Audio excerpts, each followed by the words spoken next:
ನನ್ನ ಹೆಸರು ಶಶಿಕುಮಾರ್ ಅಂತೇಳಿ. BBB ಎಸ್ ಆರ್ಗನೈಸೇಷನ್ ನಾನು ನ್ಯಾಷನಲ್ ಪ್ರೆಸಿಡೆಂಟ್ ಇದ್ದೀನಿ. ನನ್ನ ಬಗ್ಗೆ ಮತ್ತು ನನ್ನ ಸಂಸ್ಥೆ ಬಗ್ಗೆ ಇವರು ಸುಳ್ಳು ಆರೋಪಗಳನ್ನ ಮಾಡ್ತಾ ಇದ್ದಾರೆ. ಮೊದಲನೇದಾಗಿ ವಿಚಾರ ಏನು ಅಂತಂದರೆ, ಶಂಕರ್ ಅನ್ನೋವ್ರ ಮೇಲೆ ನಾನು ಈಗ 2 ವರ್ಷದ ಹಿಂದೆ ನಾನು ಹಣಕಾಸಿನ ವಿಚಾರಕ್ಕೆ ನಾನಿಲ್ಲದೆ ಅಂತ ಸಮಯದಲ್ಲಿ ರೌಡಿಗಳನ್ನ ಕರ್ಕೊಂಡು ಬಂದು ನನ್ನ ಮನೆಯಲ್ಲಿ ನುಗ್ಗಿ ನನ್ನ ಹೆಂಡ್ತಿನ ಮಕ್ಕಳನ್ನ ಎಲ್ಲನೂ ಹಲ್ಲೆ ಮಾಡಿರ್ತಾರೆ. ಅದ್ರ ವಿಚಾರವಾಗಿ ಅಟ್ರಾಸಿಟಿ ಕೇಸ್ ಆಗಿರ್ತದೆ. ಅದು ಆಲ್ರೆಡಿ ಕೋರ್ಟಲ್ಲಿ ನಡೀತಾ ಇದೆ. ಅದಾದಮೇಲೆ ನನಗೆ ಆತ ಸುಮಾರು 1,30,00,000 ಅಷ್ಟು ದುಡ್ಡು ಕೊಡಬೇಕು. ಆ ದುಡ್ಡಿನ ವಿಚಾರವಾಗಿ ನಾನು ಚೆಕ್ ಬೌನ್ಸ್ ಕೇಸ್ ಕೂಡ ಮಾಡಿ ಅದು ಕೂಡ ಕೋರ್ಟಲ್ಲಿ ನಡೆಸ್ತಾ ಇದ್ದೀನಿ. 2 ಕೇಸ್ ಅವನ ಮೇಲೆ ನಡೀತಾ ಇದ್ರು ಕೂಡ ಈಗ ಪ್ರೆಸೆಂಟ್ 2 ವರ್ಷ ಬಿಟ್ಟು ಈಗ ಹೋಗ್ಬಿಟ್ಟು ಬೆಂಗಳೂರಲ್ಲಿ ನಾನು ಕೆಂಗೇರಿ ನಿವಾಸಿ ಅಂತ ಹೇಳ್ಬಿಟ್ಟು ಸುಳ್ಳು ಅಡ್ರೆಸ್ ಕೊಟ್ಟು ಅಲ್ಲೂ ಕೂಡ ಕಮಿಷನರಲ್ಲಿ ದೂರು ಕೊಟ್ಟಿದ್ದಾನೆ.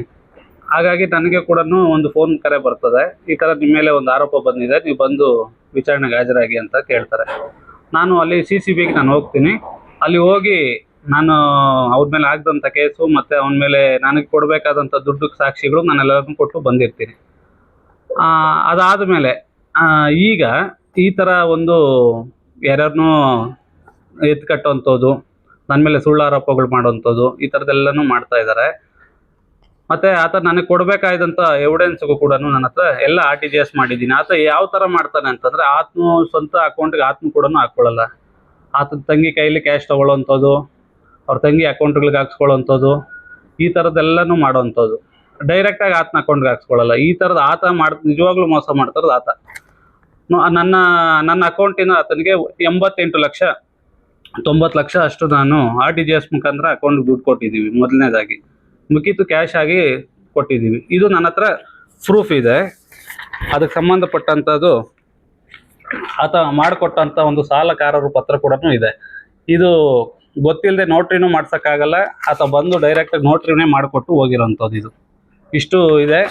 ಮತ್ತು ಆತನ ಮೇಲೆ ನಾನು FIR ಮಾಡಿದಂಥದ್ದು ಕೂಡ ಇದೆ. 2 ವರ್ಷದಿಂದ. ಮತ್ತು ಈ ಥರ ನನ್ನ ಮೇಲೆ ಅಲ್ಲಿ ಇಲ್ಲಿ ಅಪಪ್ರಚಾರ ಮಾಡಬಾರ್ದು ಅಂತೇಳಿ ನಾನು ಸ್ಟೇ ತೊಗೊಂಡು ಬಂದಿದ್ದೀನಿ. ಆ ಸ್ಟೇ ಕಾಪಿ ಕೂಡ ಇದೆ. ಮತ್ತು ಚೆಕ್ ಬೌನ್ಸು ಸಂಬಂಧಪಟ್ಟಂಥದ್ದು ಆಲ್ರೆಡಿ ಅದು ಕೂಡ ನಡೀತಾ ಇದೆ. ಇಷ್ಟೆಲ್ಲನೂ ಇದ್ರೂ ಕೂಡ ಈತ ನನ್ನ ಮಾನಸಿಕವಾಗಿ ನಾನು SC ಅನ್ನೋ ಕಾರಣಕ್ಕೆ ನನ್ನ ಜೊತೆಯಲ್ಲಿದ್ದು ಬೆಳೆದಂಥವ್ರು ಇವರೆಲ್ಲನೂ. ಅವನ ಮನೆಗೆ ಏನು ಬೇಕಾದರೂ ನಾನು ಕೂಡ ಸಹಾಯ ಮಾಡಿದ್ದೀನಿ. ಅವನ ಕಷ್ಟ ಸುಖದಲ್ಲಿ ಭಾಗಿಯಾಗಿದ್ದೀನಿ. ನನ್ನ ಹತ್ರ ಚೆನ್ನಾಗಿದ್ದು ನಾನು ಚೆನ್ನಾಗಿದ್ದೀನಿ ಅನ್ನೋ ಕಾರಣಕ್ಕೋಸ್ಕರ, ದುಡ್ಡುಗೋಸ್ಕರ ಇವರು ಈ ಥರ ಎಲ್ಲ ಮಾಡ್ತಾ ಇದ್ದಾರೆ. ಹಾಗಾಗಿ ನಾನು ಮೀಡಿಯಾ ಮಿತ್ರರಲ್ಲಿ ಕೇಳ್ಕೊಳ್ಳೋದೇನಂತಂದರೆ, ಈ ಥರ ಸುಳ್ಳು ಸುದ್ದಿಗಳನ್ನ ಹಬ್ಬಿಸಿ ನನ್ನ ಮೇಲೆ ತೇಜೋವಧೆ ಮಾಡ್ತಾರೆ. ನನಗೂ ಕೂಡ ಒಂದು ಫ್ಯಾಮ್ಲಿ ಇದೆ, ನನಗೂ ಕೂಡ ಮಕ್ಕಳಿದ್ದಾರೆ. ನಾಳೆ ದಿವಸ ನನ್ನ ಮಕ್ಕಳು ಎಲ್ಲಾದರೂ ಓಡಾಡಬೇಕಾದ್ರೂ ಕೂಡ ಹಿಂಸೆ ಆಗ್ತದೆ. ನನ್ನ ಫ್ಯಾಮ್ಲಿ ಬದುಕಬೇಕಾದ್ರೆ ಹಿಂಸೆ ಆಗ್ತದೆ. ಇದನ್ನು ಉದ್ದೇಶಪೂರ್ವಕವಾಗಿ ಮಾಡ್ತಾರೆ. ನನಗೆ ಕಾನೂನು ಮೇಲೆ ನಂಬಿಕೆ ಇದೆ, ನಾನು ಕಾನೂನು ಹೋರಾಟ ಮಾಡ್ತಾ ಇದ್ದೀನಿ. ಆತ ಕಾನೂನು ಮೇಲೆ ಗೌರವ ಇದ್ದರೆ ಆತ ಕೂಡ ಕಾನೂನು ಹೋರಾಟ ಮಾಡಬೇಕು. ಇವತ್ತು ಜಡ್ಜ್ ಕೊಟ್ಟಂಥ ತೀರ್ಪನ್ನು ಕೂಡ ಧಿಕ್ಕರಿಸ್ಬಿಡ್ತೀವಿ ಇವರು. ಈ ಥರ ಮೀಡಿಯಾಗಳಲ್ಲಿ ಇನ್ನೊಂದು ಮತ್ತೊಂದೆಲ್ಲ ನನ್ನ ಮೇಲೆ ಸುಳ್ಳು ಆರೋಪಗಳನ್ನ ಮಾಡಿಕೊಂಡು ನನ್ನ ತೇಜೋವಧೆ ಮಾಡ್ತಾ ಇದ್ದಾರೆ.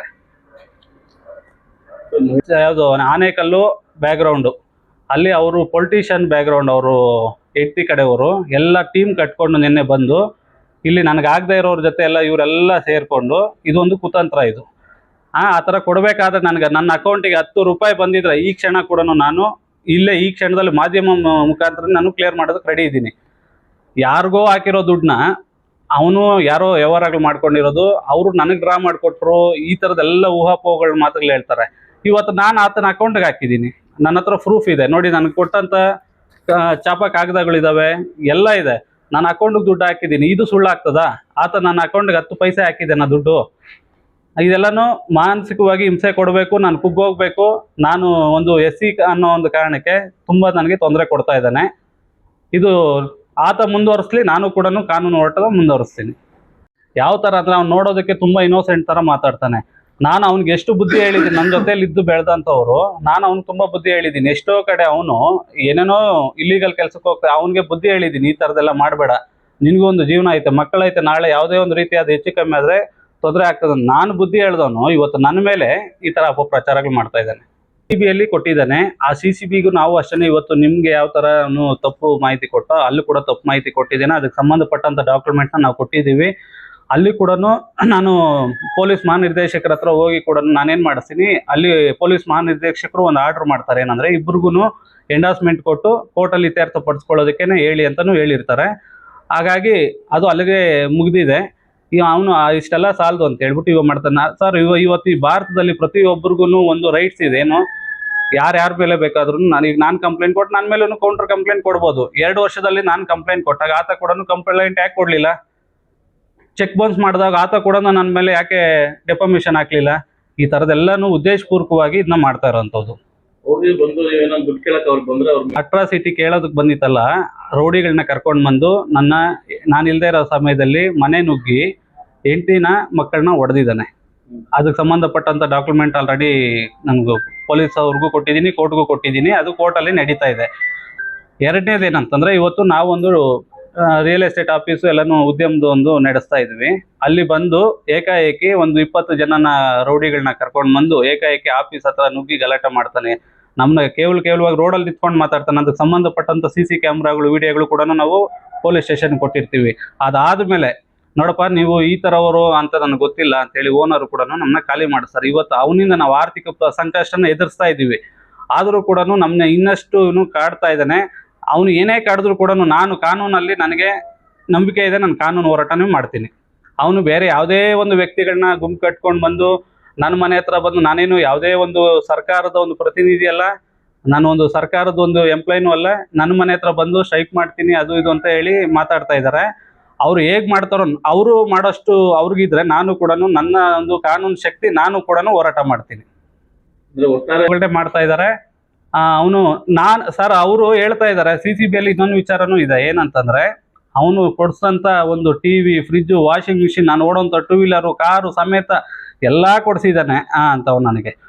ಅಂದ್ರೆ ಅವನು ಅಷ್ಟೆಲ್ಲ ಕೊಡುವಂತ ಶಕ್ತಿ ಇರೋಂಥವ್ನು. ಆದ್ರೆ ನಾನು ಹುಟ್ಟಿದಾವಾಗಿಂದ ನಾನೇನು ಸಂಪಾದನೆ ಮಾಡಲಿಲ್ಲ. ಹಾಗಾದ್ರೆ ಅವನು ಇದರಲ್ಲೇ ಬದುಕ್ತಾ ಇರ್ಬೇಕಾಗಾದ್ರೆ ಅವನೆಷ್ಟು ಬದುಕಿರ್ಬೇಕಾಗಾದ್ರೆ ನನಗೆ ಇಷ್ಟೆಲ್ಲ ಕೊಡ್ಸಿರ್ಬೇಕಾದ್ರೆ ಮೊದಲನೇದು. ಈ ತರ ಎಲ್ಲ ಕಡೆನೂ ಅವನು ಒಂದೊಂದು ಕಡೆ ಒಂದೊಂದು ಸುಳ್ಳು ಮಾಹಿತಿಗಳನ್ನ ಕೊಡೋದು, ಜನಗಳ ಹತ್ರ ಅಪಪ್ರಚಾರ ಮಾಡಿಸೋಂಥದ್ದು, ಈ ಥರದ್ದೆಲ್ಲ ಮಾಡ್ತಾ ಇದೆ. ಇಂಥವೆಲ್ಲ ನಾನು ನೋಡಾದ್ಮೇಲೆ ನಾನು ಅವನ ಮೇಲೆ ಮಾನ ನಷ್ಟ ಮೊಕದ್ದಮೆ ಹೂಡಿರ್ತೀನಿ. ಅದು ಈ ಥರದ್ದೆಲ್ಲನೂ ಇವಾಗ ಸ್ಟೇ ಇದೆ. ಆದರೂ ಕೂಡ ನಿನ್ನೆ ಅವನು ಕೋರ್ಟ್ನು ಕೂಡ ಧಿಕ್ಕರಿಸಿದ್ದಾನೆ.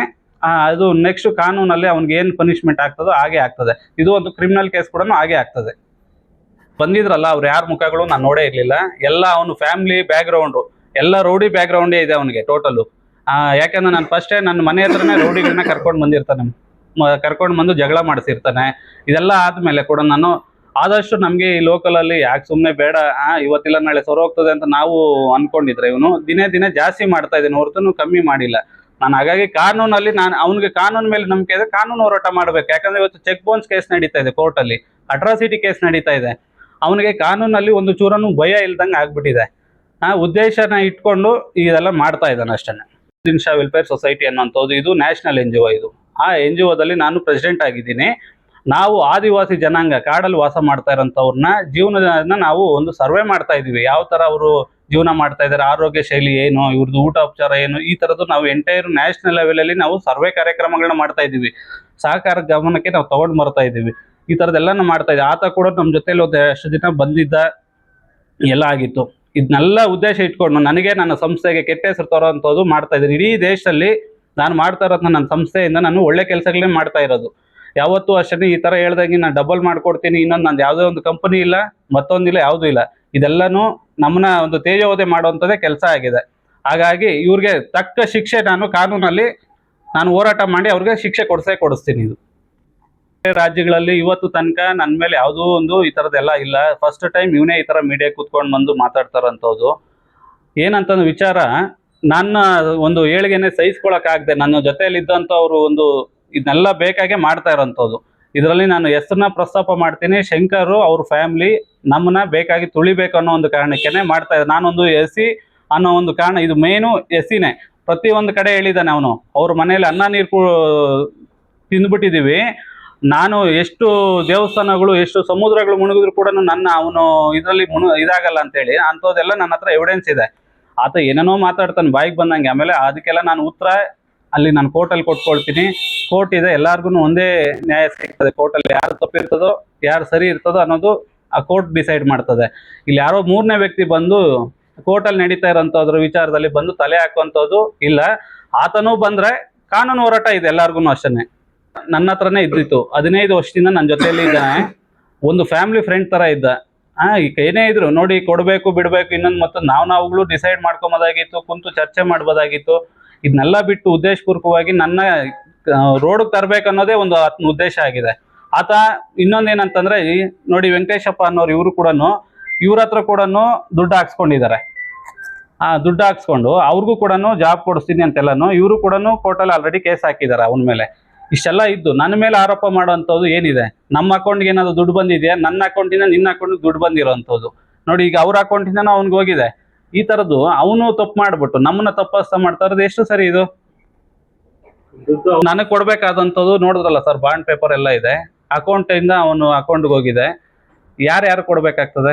ಆತನೇ ನನಗೆ ಕೊಡ್ಬೇಕಾಗಲ್ವಾ? ಹಾಗಾಗಿ ನಾನು ಕೊಡ್ಬೇಕಾಗಿರೋದಕ್ಕೆ ನಾನು ಕೋರ್ಟಲ್ಲಿ ಹಾಕೊಂಡಿದ್ದೀನಿ ಆಲ್ರೆಡಿ. 2 ವರ್ಷದಿಂದ ಕೋರ್ಟಲ್ಲಿ ನಡೀತಾ ಇದೆ. 2 ವರ್ಷ ನಾನು ಅವಾಗ ಮಾಡಿದ ಕೌಂಟರ್ ಕೇಸ್ ಅವತ್ತೇ ಕೊಡ್ಬೋದಾಗಿತ್ತಲ್ಲ. 2 ವರ್ಷ ಬಿಟ್ಟು ಮಾಡೋಂಥದ್ದು ಏನಿತ್ತು?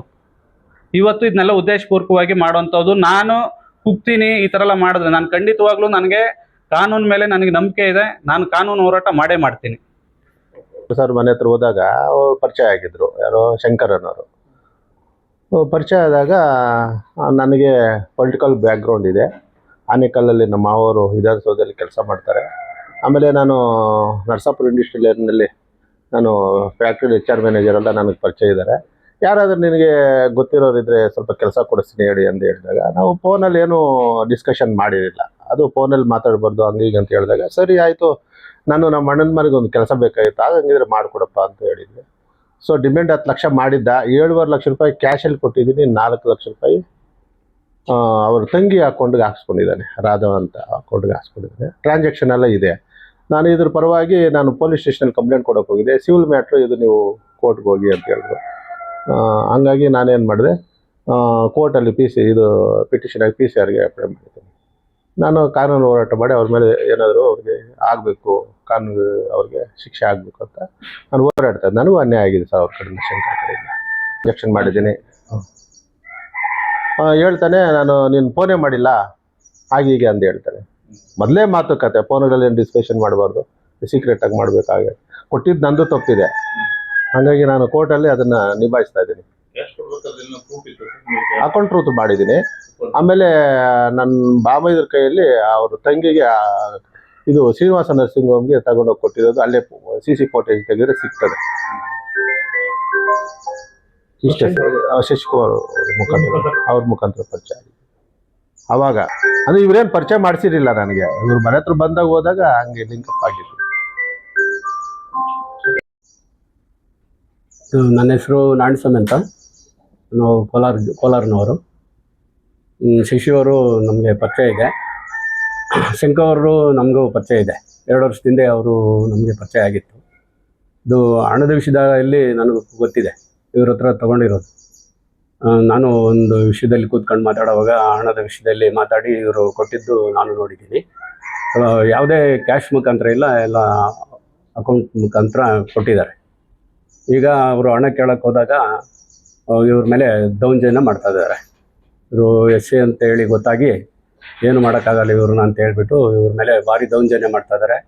ಮತ್ತು ಎಲ್ಲೆಂದ್ರೆ ಅಲ್ಲಿ ಇವ್ರ ಹೆಸರನ್ನು ಕೆಡಿಸೋದಕ್ಕೆ, ಮತ್ತು ಹಣನ ಯಾವುದೇ ಕಾರಣಕ್ಕೂ ನಂಗೆ ಕೊಡಲ್ಲ, ನೀವೇನು ಮಾಡ್ಕೊತೀರಿ ಮಾತಕ್ಕೆ ಅಂತ ಬೆದರಿಕೆನೂ ಹಾಕ್ತಾ ಇದ್ದಾರೆ.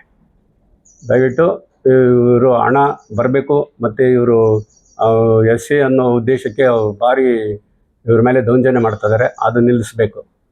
ಇಲ್ಲಾಂದ್ರೆ ನಾವು ಮುಂದೆ ಅವ್ರ ಬಗ್ಗೆ ನಾವು ಏನು ಆಕ್ಷನ್ ತಗೊಬೇಕು ತಗೊಂತೀವಿ ನಮ್ಮ ಕಾನೂನು ಪ್ರಕಾರ. ನಾವೇನು ಕೊಟ್ಟಿಲ್ಲ, ನಾವು ಕೊಟ್ಟಿರೋದು ಇವರು ನಾವು ನೋಡಿದ್ದೀವಿ, ವ್ಯವಹಾರ ಮಾಡಿರೋದು ಗೊತ್ತಿದೆ, ತಗೊಂಡಿರೋದಂತೂ ನಿಜ. ಮತ್ತು ಬೇರೆ ಯಾವುದೇ ಹೆಣ್ಮಕ್ಳ ಕಡೆಯಿಂದ ಇವರು ದುಡ್ಡು ತಗೊಂಡಿರೋದಾಗಲಿ ಯಾವುದು ಏನೂ ಇಲ್ಲ. 100% ಹೇಳ್ತಾ ಇದ್ದೀವಿ. ಯಾವುದೇ ಇವರು 1ಕ್ಕೆ ಡಬಲ್ ಮಾಡ್ತೀವಿ ಅನ್ನೋ ಉದ್ದೇಶದಿಂದ ಏನೂ ತಗೊಂಡಿಲ್ಲ. ನಾಣ್ಸ್ವಾಮಿ ಅಂತ.